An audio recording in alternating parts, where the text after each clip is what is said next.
मित्रांनो, पण गणपतीचं विसर्जन केल्यानंतर गणपतीच्या पायाजवळ हा उंदीर मामा राहिला होता।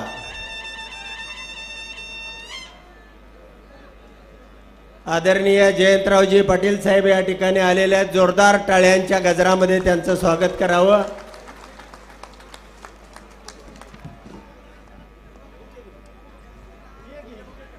तर हा सगळ्या तालुक्याला बनवणारा मामा हा उंदीर मामा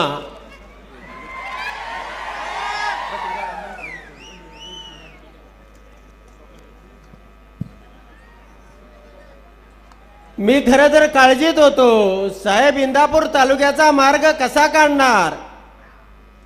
मला वाटत होतं एखादा खटका लावून एखादा पिंजरा लावून या उंदीर मामाचा बंदोबस्त करतील, पण साहेबांनी तर बुलडोजरच फिरवला।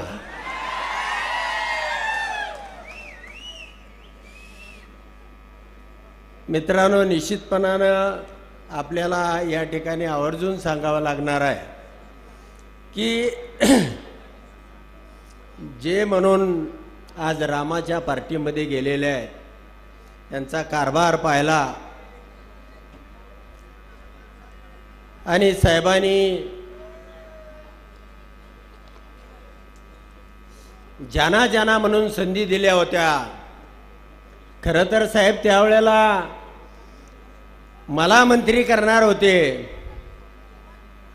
परंतु तुमच्या या उंदीर मामाचा नंबर लागला आणि भरधाव वेगानं हा मामा आमच्या जिल्ह्याचाही पालकमंत्री झाला। आमच्या तालुक्यामध्ये 5 रुपये सुद्धा निधी दिला नाही आणि इंदापूर तालुक्यामध्ये सांगतात मी 5000 कोटी रुपयाचा निधी आणला आणि कमिशन मात्र 5%नं 250 कोटीचं गोळा केलं। बरोबर आहे का?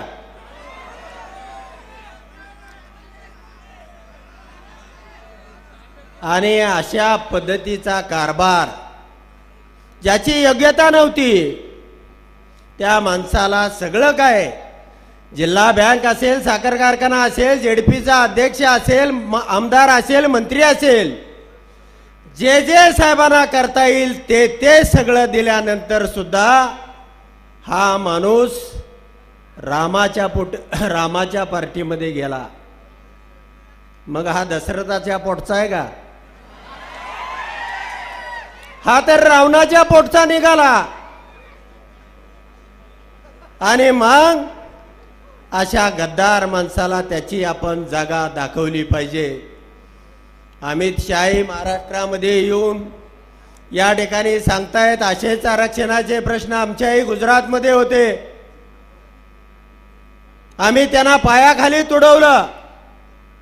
बारामतीमध्ये 2014 साली सगळ्या महाराष्ट्राला हादरवणारा धनगर समाजाचा त्या ठिकाणी आरक्षणाचा मेळावा भरलेला होता।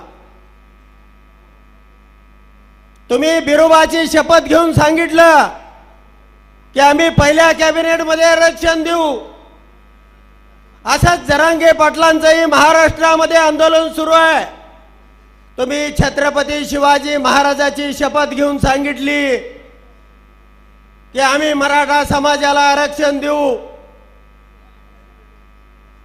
मात्र हा दिल्लीचा अली अहमद शाह उर्फ अमित शाह महाराष्ट्रामध्ये हे आरक्षण पायाखाली तुडवायला निघालेला आहे। अशाच पिपाण्या महाराष्ट्रामध्ये सुद्धा परिषदेच्या, विधानसभेच्या नाही, परिषदेच्या पिपाण्या या राज्याचे प्रमुख वाजवत आहेत। पवार साहेबांनी भूमिका जाहीर केली पाहिजे, धनगर आरक्षण असेल, मराठा आरक्षण असेल।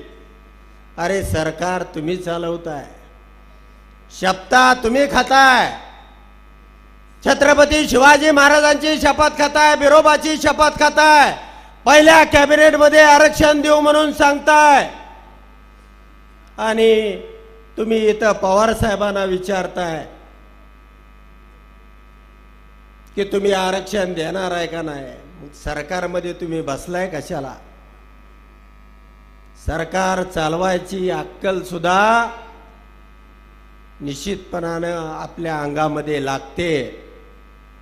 आणि म्हणून मित्रांनो, ह्या ज्या पिपाण्या वाजवल्या जात आहेत परिषदेच्या, ह्या पिपाणी वाजवणाराच्या तोंडामध्ये आपल्याला तुतारी घालावी लागणार आहे आणि त्याचा आवाज आपल्याला बंद करावा लागणार आहे. आता मला निश्चितपणानं खात्री झालेली आहे की या ठिकाणी हर्षद भाऊचं आता निश्चितपणानं आता कसं झापूक पुकूक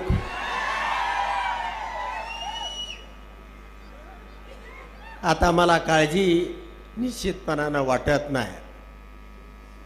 आणि पवार साहेबांनी या राज्यामध्ये रचना करत असताना प्रत्येक ठिकाणी ज्याही पद्धतीनं त्यांनी प्रत्येक तालुक्याचा अभ्यास करून त्या ठिकाणी नियोजन केलेलं आहे. हर्षवर्धन भाऊ, आम्ही तुमच्या सोबत आहोत. सुप्रियाताईच्या आम्ही सभा घ्यायचो त्यावेळेला या कोपऱ्या एवढी सुद्धा माणसं त्या ठिकाणी नसायची. आम्ही लाखेवाडीची सभा घेतली 50 लोकांची, कळसची सभा घेतली 100 लोकांची. पण मतदानात मात्र तुम्ही सगळ्यांनी दनादन आणि हीच अपेक्षा ह्या राज्याची होती. हा लढणारा महाराष्ट्र आहे. कुणी आले अहमद शाह, आपण औरंगजेबाला सुद्धा 150 किलोमीटर सरहद्दीच्या आतमध्ये गाडला. या अमित शहाना सुद्धा याच महाराष्ट्राच्या मातीमध्ये गाडू, एवढंच या प्रसंगानं सांगतो. आणि हर्षवर्धन भाऊ, तुमच्यासाठी निश्चितपणानं रात्रीचा दिवस करू. या ठिकाणची जी सगळी ही मालपानी पार्टी आहे, ही मालपानी पार्टी या नेरा नदीमध्ये बुडवून टाकू, एवढंच या प्रसंगानं सांगतो आणि या ठिकाणी थांबतो. धन्यवाद. हॅलो.